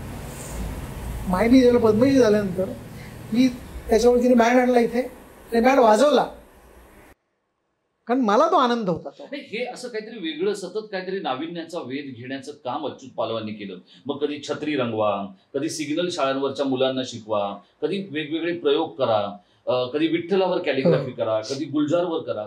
ते हे करत असताना तुम्ही एक नवीन संकल्पना मांडली होती, ती म्हणजे एखादा गायनाचा किंवा संगीताचा कार्यक्रम सुरू असताना त्याच्यावरती कॅलिग्राफी करण्याचं. तर तो इतका अभिनव होता, तो इतका लोकप्रिय झाला. ते नेमकं हे जे सगळं वेगळं काहीतरी बघणं आहे, आणि हा जो तुम्ही सांगितलेला कार्यक्रम आहे किंवा ही संकल्पना आहे, ही नेमकी कशी आहे? नाही, कसं आहे की माझी वेबसाईट लॉन्च करायची होती, तर परत एक किडा असतो डोक्यामध्ये, काय करता येईल आपल्याला. तर माझ्याबरोबर माझा मित्र होता तो राजेश आचार्य म्हणून, त्याला म्हटलं की तू तबला वाजवतोस. तर हो, तर मला त्याचे बोल लिहून दे ना, मला वाजवशील त्यावेळी वेगळं, तर ता दिन दिनदा ता हे सगळं लिहून दे. तर मला वाजव आता. त्याने वाजवायला सुरू केली. मग ते मी वाचायला लागलो. तो जसं लिहितोय तसं मी वाचतोय, तो वाजवतोय तसं तुम्ही लिहितोय. आता हे लिहिता लिहिता त्याचं हळूहळू माझं कॉम्पोजिशन तयार व्हायला लागलं. मी पंडित जसराजींना म्हटलं मला एक मी प्रयोग करणार आहे, तुम्हाला चांगला वाटला तर मला सांगा. आणि लॉन्चिंगला ते केलं. ते म्हणाले हा प्रकार खूप छान आहे, हा आणखी पुढे. आता हे करता करता काय झालं की मी जेव्हा पंडित जसराजींच्या पुस्तकाचं काम करत होतो तेव्हा तिचं डिझाईन झालं, प्रिंटिंग झालं. ते मला की मी गातोय ना, त्याच्यावर काहीतरी वेगळं करणार आहे गाता आलं तर. म्हणून मी पेंटर नाही, पण मी करणार. तुम्हाला नाही आवडलं तर मला काही प्रॉब्लेम नाही. मी ज्यावेळेला तेव्हा कॅसेटचा जमाना होता, कॅसेट आणल्या, सकाळी 6 वाजल्यापासून 9 वाजेपर्यंत ते ऐकत राहिलो. मांडुक्य उपनिषदावरचे सगळे पुस्तकं वाचली. आता जे निघेल ते फायनल, हे माझं तत्व आहे. ते निघायला लागलं तसे पेपर व्हायला लागले. 10 पेपर 12 पेपर असे गठ्ठा झाला. तो गठ्ठा बांधला. आमच्या ऑफिसमधल्या मुलाला सांगितलं, सागरला सांगितलं की हे जरा तिकडे पोचून ये. त्यांनी बघितलं नंतर आठवड्याभराची अपॉइंटमेंट दिली आणि मला आपण भेटूया. ते भेटल्यानंतर काही बोलले नाही, हात मिळवला हातामध्ये. त्या हातातला स्पर्श ना तोच सांगत होता की तू बरोबर आहेस, चुकला नाहीस. मग मला त्यांनी सांगितलं आता असं सगळं डिझायनिंग कर पूर्ण परत एकदा. डिझायनिंग केल्यानंतर पुस्तक पूर्ण झाल्यानंतर मधुराताई एकदा फोनवर आल्या, मला फोन केला. मला म्हणाले अच्युत हे बघ आम्ही सगळे एक फोनवर आहोत. आजपर्यंत आम्ही पंडितजींना ऐकलं आहे, आज आम्ही पंडितजी बघतो आता. हे त्यांच्या गाण्यात जे कानात गाणं आहे, मनात गाणं आहे, ते सगळं गाणं मी त्या कागदावर मांडण्याचा प्रयत्न केला. आता हे सगळं करता करता पुढे मग आनंद भाटे म्हणा, स्वप्नील माजोळकर म्हणा, राहुल देशपांडे म्हणा, किंवा आता मी अमेरिकेत महेश काळेबरोबर कार्यक्रम केला. हे सगळं कुठेतरी मला ही ज्यावेळेला शब्द कानावर येत असतात. आता एक कविता छान लिहिली की त्याचं गाणं होतं, संगीतकार त्या एका मीटरमध्ये मारलं की त्याचं गाणं होतं, तर तो गाणं गात होतं. मला असं वाटतं की हे शब्द, त्या शब्दांना आकार देण्याचं काम हे तुम्ही जर केलं तर त्याच्यातून नवीन कलाकृती घडत असते. मग हे वेगळ्या लोकांबरोबर काम केलं. मध्ये तर मी एक प्रोग्राम असा केला होता की माझी आरती ढानिपकर म्हणून मैत्रिणी, ती डान्सर आहे. तर तिला म्हटलं की आपल्या पोगोसाठी काहीतरी वेगळं करायचं आहे. मग काय करायचं आहे, तर मी बोललो विचार करतो मी डान्स करणार आहे, तू कॅलिग्राफी करणार आहेस. एल आकाराची भिंत, अशी भिंत आणि असा कॅनो म्हणजे खाली पेपर, अखंड भिंत मी रंगवल्यानंतर एक स्ट्रोक आणून जमिनीवर सोडला, बाहेर काढला, वरच्या भिंतीवरचा खाली आला. तिला म्हटलं आता ह्या स्ट्रोकला पकडून पायात सॉक्स घालायचे, इंकमध्ये बुडवायचा, म्युझिक लावायचं आणि तुला ज्या मुवमेंट करतायत त्या मुवमेंटमध्ये तू नाच. तुझी शाई संपली, स्ट्रोक ड्राय झाला की त्या ड्राय स्ट्रोकला परत मी कंटिन्यू करणार. क्या बात. आणि हे करता करता ते सगळं भरून गेलं, आम्हाला कळलंच नाही. सेम मी तन्वी पालं, माझी पुतणी, तिला सांगितलं की वेगवेगळ्या रागांमधनं जी कॅलिग्राफी, राग सांग मला. हे सगळे माझे विद्यार्थी बसले आहेत, ते एका सुरात चालले आहेत, मला एका सुरातले नको आहेत. मग तिने डान्स केला. डान्स केल्यानंतर तो राग, तो जल्लोष किंवा आवेश किंवा तो उद्रेक, तो तिचा उद्रेक बघून मला धा धा धका धका धका धका धा धा धिंदा हे सगळं ज्यावेळेला कागदावर उतरायला लागलं तेव्हा ते बघायला मिळालं. आणि मग ते चित्र किती वेगळं दिसू शकतं. ते प्रत्येकाला कळलं पाहिजे असंही काही नाही, पण त्याच्यातला आनंद मिळतो आहे. जहांगीरमध्ये गेल्यानंतर प्रत्येकाला कळतं असं नाही, पण बरेचसे लोक आनंद घेण्यासाठी गेलेले असतात. बरं, हा आनंद देण्याच्या प्रक्रियेमध्ये तुम्ही आत्ताच असं म्हणालात की मी काहीतरी सिलेक्टिव्ह करतो आणि मग ते लोकांना आवडेल अशी व्यवस्था करतो किंवा ते त्यांना आवडावं अशी माझी अपेक्षा असते. तर हा अहंकार आहे की आत्मविश्वास? आत्मविश्वास आहे, अहंकार नाहीच. आत्मविश्वास माझा जास्त आहे, हे मी जरा स्पष्ट सांगतो. मला माझ्या गोष्टींवर प्रचंड विश्वास आहे आणि कदाचित त्या विश्वासामुळेच मी 10वीत नापास झाल्यानंतर कच खाल्लेली होती. पण माझ्या बाबांनी त्यावेळेला मला सांगितलं की हे बघ, अपयशी यशाची पहिली बारी आहे. तुला चित्र आवडतात ना, तुला अक्षर लिहायला आवडतं, तर 10वी पास कर फक्त आणि मग तुझ्या आयुष्यात तुला जे करायचं आहे ते कर. तो जो अपयश मिळाल्यानंतर आपल्या पालकाने आपल्या मुलाला विश्वास देण्याची ती महत्त्वाची गोष्ट केली ना. आज आपण 2% मिळाले तरी, कमी मिळाले तरी तो पालक भांडत भांडत शिक्षकांकडे जातात. ते नाही गेलं तरी मला वाटतं त्याच्यामुळे काय झालं, मी पसरत गेलो. त्याच्यामुळे तो एक पसरत गेला, पण जे वडिलांनी तुमच्या बाबतीत केलं तेच तुम्ही तुमच्या लेखाच्या बाबतीत केलं. तो सध्या अमेरिकेत टोरंटोमध्ये. हो, तो आता गंमत तुला सांगतो. मी 3री-4थीला तो होता तेव्हापासून माझी टी शर्टची कामं चालू होती. एक दिवशी मला येऊ का, बोलो ये, काय करणारच, येतो ना. आणि जे स्वयंसेवक येणार होते नाशिकमध्ये आम्ही करत होतो, तर कोण आलं नाही. पण म्हटलं आता एक काम करशील, लोक आलेली आहेत तर त्यांना मी डेमॉन्स्ट्रेशन करतो, जरा बोलतो आणि तू टी शर्ट बांधून देत जा, 350 रुपये किंमत द्यायची. तर मला ठीक आहे, मी करतो, तेवढं मला माहिती आहे. तो माझ्यासारखाच.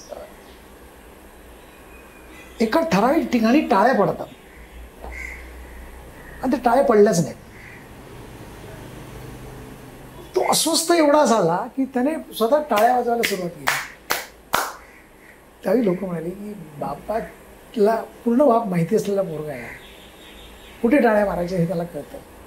आणि मग तो 7वीत आला, म्हणाला की मला इंजिनिअरिंगला जावं असं वाटतं. त्यावेळी 7 होती ना सगळी ती. जा ना, मी कुठे नाही म्हटलं आहे.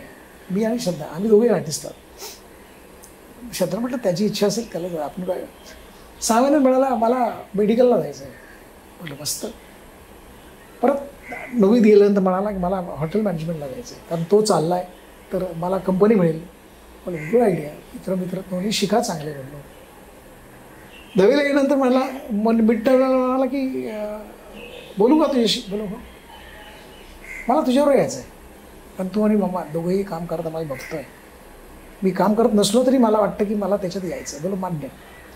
पण आज सांगितलंस ना 10वीची परीक्षा संपली तर उद्यापासून तुझा क्लास सुरू होणार. आणि 12वीचा अभ्यास जेवढा महत्त्वाचा आहे तेवढाच ड्रॉइंग ही तितकीच महत्त्वाची आहे. कारण चित्र शिकवलं जात नाही, ते समजून घ्यावं लागतं. ही समजण्याची भाषा त्याला होती थोडीशी. त्यामुळे मी तुला सांगणार नाही की हे वाईट आहे की चुकलं आहे. तू ऑब्झर्वेशन करून आम्ही त्याच्यावर बोलू, पण तुला कळलं पाहिजे हे सगळं. आणि मला वाटते त्यातून तो मी असा गेला. आणि त्याने शेवटी आमचे एक मित्र आहेत राणे म्हणे, त्याला तर सांगितलं की मी माझे बाबासारखं काही होणार नाही आहे. मला वेगळं पाडायचं ते वेगळं करणार. कारण बाबाने आज कॅलिग्राफीचा एवढं मोठं प्रस्थ करून ठेवलं की मी कितीही चांगली कॅलिग्राफी केली ना तरी तो म्हणाला बाबा पालवांचा मुलगा आहे, हे बालूवत लागणारच दर आहे. त्यातही त्याने रचनावादी असताना बेस्ट कॅलिग्राफरचा अवॉर्ड मिळवली. पण तरी त्याने ते सोडलं. अवॉर्ड म्हणजे ते कॅलिग्राफी घेत नाही बसला तो. त्याच्यातनं जे पाहिजे ते घेतलं. आणि मग तो म्हणाला की आता मास्टर्स करतो मी, अमेरिकेत जातो. मग त्यात यंग ब्लड आहे, कॉलेजमधलीच मुलगी सायली सावंत, लालबागची. त्यामुळे आय वॉज सो हॅपी की मी ज्या एरियामध्ये वाढलो त्याच एरियामध्ये मला सून मिळाली. आणि मालवणी भरत. आणि ते शिवाजी महाराजांचे वारसदार म्हणतात तशापैकी भोसले घराण्याची त्यांची आजी वगैरे. त्या दोघांनी शेवटी शिक्षण केलं, छान शिकले. तिकडनं त्यांनी चांगलं काम केलं. मग तिथून आता ते अटलांटामध्ये काम करतात. त्यांचं एक स्वतःचं स्टुडिओ आहे. त्याचं स्टुडिओचं नावसुद्धा MH01. शेवटी महाराष्ट्रीयन आहे. तर ते पण हे सगळं करत असताना अच्युत नावाच्या एका सामान्य कुटुंबात जन्मलेल्या मुलाने अक्षरांवर, शब्दांवर, लिपीवर श्रद्धा ठेवली आणि त्याच्या आयुष्यातही श्रद्धा आली. कोणती श्रद्धा जास्त फलदायी ठरली? नाही, दोन्ही गोष्टी असतात. कारण एक डॉक्युमेंटेशन करण्याची श्रद्धा होती जी वाढवत होती, आणि एक श्रद्धा काम बाहेर काढत होती. हे जर डॉक्युमेंटेशन झालं नसतं तर मी लोकांना काय दाखवलं असतं ना. पुस्तक काढलंच नसतं, नॅशनल अवॉर्ड मिळालंच नसतं. पहिलं पुस्तक काढलं अक्षरानुभव, त्यावेळेला त्या पुस्तकाला नॅशनल अवॉर्ड मिळालं, best book of the year. आणि त्यावेळेला अटल बिहारी वाजपेयींनी मला खास निमंत्रण देऊन भेटायला बोलवलं. हा छोटा प्रसंग नव्हता आयुष्यातला. आणि त्याच्यापेक्षाही मोठा म्हणजे कसं की ज्याला आम्ही पुस्तक द्यायला गेलो होतो त्याला कारगिलचं युद्ध चालू होतं आणि सगळे लोक देशाला मदत करत होते, पैसे देत होते. आणि मी म्हटलं की अरे मला शेवटचा नंबर आहे, फार आपण वाईट करतो. लाज वाटली त्यावेळेला मला की सगळा देश पैसे देतो आणि मी माझं पुस्तक देणार नाही. पण मला माहितीच नव्हतं ना हे काय ते सगळं. आपण वेगळी सेवा करू असं म्हटलं त्यावेळेला मी. आणि जेव्हा मी त्यांच्यापर्यंत पोहोचलो त्यांनी पुस्तक घेतलं आणि वाचायला बघायला सुरुवात केली. माझ्याकडनं प्रत्येक पान समजून घेतलं. बाकीच्या लोकांना 2 मिनिटात फोटो काढला, चेकचं निघत होतं, डॉक्युमेंटेशन होतं. इथे फोटो नाही, काय नाही. आणि सगळी पत्रकार समोर उभे. ते म्हणायला लागले की काय असं आणलं यांनी की पंतप्रधान एवढा वेळ त्याला देत आहेत. ते मग एक येलो लाईन असायची, ते येलो लाईनपर्यंत आले. म्हणाले इन्होंने ऐसी अनमोल चीज़ लाई है जिनका मूल्य देने के लिए मेरे पास चेकबुक नहीं है. मग तेव्हा मी अमिताभ बच्चन होतो. कारण एव्हरीबडी वॉज आस्किंग मी की काय काय काय हे सगळं. तुला काय नाही, साधं पुस्तक आहे. मी माझ्या मनातल्या भावना देवाविषयीच्या ज्या कॅलिग्राफी, इंडियन कॅलिग्राफी ही कशी असायला हवी, काय भाव असायला हवा. तुम्ही आकाराने काम करा पण भावनेने पण काम करायला पाहिजे. आणि भावना केलं की चित्र अजून व्यापक व्हायला लागतं. आणि व्यापकता कदाचित त्यांना भावली असेल ती, कारण शेवटी ते पंतप्रधान असले तरी ते कवी आहेत. आणि मला वाटतं की असं वाटतं की तो एक माझ्या आयुष्यातला खूप मोठा आनंद देणारा क्षण होता की देशाच्या पंतप्रधानाला आपण भेटतो. नाही नाही, हे सगळं बरोबर आहे, पण ज्या वेळेला या सगळ्या हे व्यापकतेला ज्या वेळेला पुरस्काराचं किंवा गौरवाचं कोंदण मिळालं त्यावेळेला त्याचं पद्मश्री अच्युत रामचंद्र पालव झालं. ज्या दिवशी पद्मश्री मिळाली आणि तिचा स्वीकार करायचा आहे की ती आता आपल्याला आपल्या पदरात पडणार आहे, त्यावेळेला नेमक्या भावना काय?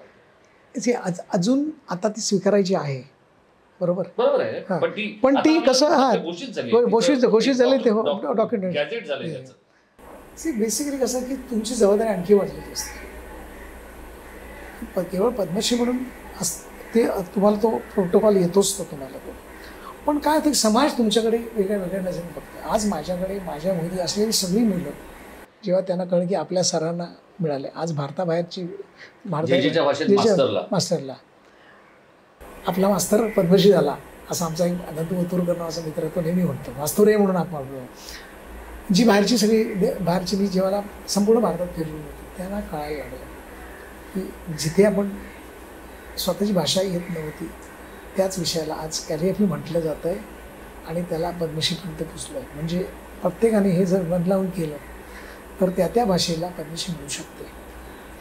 ही जागरूकता निर्माण होणं फार गरजेचं होतं आणि आज जवळपास ऑलमोस्ट 1-2 महिने झाले मी जिथे जिथे जातो आहे तिथे ते प्रत्येक माणूस माझ्या ओळखीचा नाही येतो, मी कधी बघितला पण नाही कधी त्याला, पण तो प्रत्येक माणूस सांगतो की हे आम्हाला खूप छान वाटलं, हे आम्हाला मिळाल्यासारखं वाटलं, कारण आम्ही तुमचं काम बघत आलो, आम्हाला कॅलिग्राफी येत नाही. आज 50,000च्या वर फॉलोअर्स असतील तर तो प्रत्येक माणूस सांगतो की येस हे मी तुमचं बघितलं, हे बघितलं, तुम्ही माझ्या मुलाच्या लग्नाची पत्रिका केली होती, तुम्ही माझ्या मित्राच्या लग्नाची पत्रिका केली, त्याची नेमप्लेट केली, हे केलं ते केलं. प्रत्येकाकडे बोलण्यासाठी अक्षर आहेत, प्रत्येकाकडे बोलण्यासाठी विषय काढण्यासाठी वेगळी कॅलिग्राफी आहे. मला असं वाटतं की हेच महत्त्वाचं आहे. मला वाटतं हे सगळं होत असताना आपण अनेक व्यक्तींना भेटतो, अनेक संस्थांमध्ये जातो, अनेक ठिकाणी जातो, अगदी लंडन, फ्रान्स, जर्मनी, रशिया अशा ठिकाणी तुमचं काम पोचलं. पण अशी एखादी व्यक्ती की जी आयुष्यात भेटली नाही आणि तिचा चटका लागून राहिला, किंवा एक अशी गोष्ट की इतकं यश मिळताना आपल्याला हे मिळालं नाही अजून, हे आपल्याला मिळवायचंय किंवा याच्यासाठी अजून उरलेल्या वेळात प्रयत्न करायचा आहे, अशी कोणती व्यक्ती आणि कोणती गोष्ट अच्युत पालवांसाठी राहिली? नाही, माझ्यासाठी राहिलेली एकच गोष्ट अशी, म्हणजे माझ्याविषयी नाही, मला नेहमी वाटतं की जे आज काय आम्ही आहोत की भारतातले सगळे कॅलिग्राफर्स जे आहेत that is just because of R K. Joshi.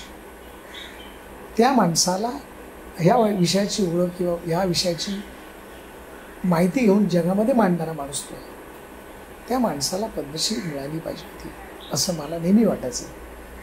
आता जर कोणाला मिळाली असेल तर यांना का नाही मिळाली असं मी म्हणणार नाही, शेवटी तो देणाऱ्यांचा प्रश्न असतो, पण रघु जोशींना मिळाली पाहिजे होती हे मला अगदी खास वाटतं. कारण जे आम्ही जी पटापट पावलं टाकतो, माझ्या जी मुलं टाकतात त्या पावलांना वाट दाखवणारा माणूस तो आहे. इतके असंख्य प्रकार त्या माणसाने केलेले आहेत, ती गोष्ट राहून गेलेली आहे मला. या मुलाखतीत मी एक संकल्प बोलून दाखवला किंवा मला असं वाटतं की एक अकॅडमी असायला हवी द अच्युत पालव यांची किंवा द कॅलिग्राफी अशी. तर या सगळ्या गोष्टीमध्ये ज्या वेळेला आपण बोलतोय त्यावेळेला हे करायला मला मिळायला हवं असं अच्युत पालवांना वाटतंय. काय करायला? नाही, मला हेच आता कसं ह्याचं डॉक्युमेंटेशन मी माझ्यापर्यंत ठेवलं आहे, माझ्यापर्यंत लोकांना बघायला मिळतं, पण हे व्यापक स्वरूपात करण्याकरता मला जागा मिळेल. आणि ती जर झाली तर कदाचित येणाऱ्या पिढ्यांना हा विषय नवीन नसेल किंवा येणाऱ्या ज्या पिढ्यांना आपली भाषा छान करून ती जगासमोर जर मांडली तर जगासमोर एक मोठं 8वं आश्चर्य म्हणतो ना ते उभं राहू शकतं. इतकी आपली कॅपॅसिटी आपल्या भाषांमध्ये आहे. आपला देश हा जसा शेतीप्रधान आहे तसा तो माझ्या मते लिपीप्रधान देखील आहे. हे आहेत अच्युत पालव. आपला देश जसा कृषी प्रधान आहे तसा तो लिपी प्रधान आहे असं ते म्हणतात.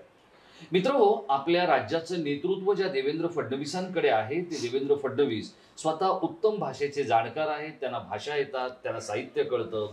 त्याचप्रमाणे महाराष्ट्राला आतापर्यंतचा सगळ्यात ऊर्जावान सांस्कृतिक मंत्री मिळालेला आहे आशिष शेलार यांच्या रूपाने, आणि त्याच्या बरोबरीनं मराठी भाषा भवन असा संकल्प पुढे घेऊन जाणारा एक मंत्री उदय सामंत यांच्या रूपाने आपण जर पाहिलं तर हे तिन्ही मंत्री किंवा तिन्ही नेते तरुण आहेत. नाविन्याचा आणि कलात्मकतेचा वेध आणि शोध घेण्याचं काम हे तिघही करू शकतात. या मुलाखतीच्या निमित्तानं अच्युत रामचंद्र पालव यांचा पद्मश्री अच्युत पालव होतानाचा जो काही प्रवास आहे किंवा त्यांनी सुलेखनाला किंवा कॅलिग्राफीला त्यांनी जे अधिष्ठान आणि गौरव मिळवून दिलेला आहे तो गौरव याच मराठमोळ्या मुंबईत किंवा नवी मुंबईत स्थानापन्न व्हावा यासाठी एक सुलेखनाची अकादमी असावी असं मला वाटतंय. आपल्याला काय वाटतंय? आपण या मुलाखतीच्या खाली आमच्या व्हिडिओच्या खाली जो इनबॉक्स आहे त्या इनबॉक्समध्ये आपली मतं व्यक्त करा. अच्युत सर, आपण वेळात वेळ काढून अत्यंत विस्तृतपणे तुमच्या व्यक्तिमत्वाच्या आणि कलेच्या आणि कामाच्या वेगवेगळ्या कोणांना स्पर्श करत मनमोकळं बोललात त्याबद्दल आपल्याला खूप खूप धन्यवाद.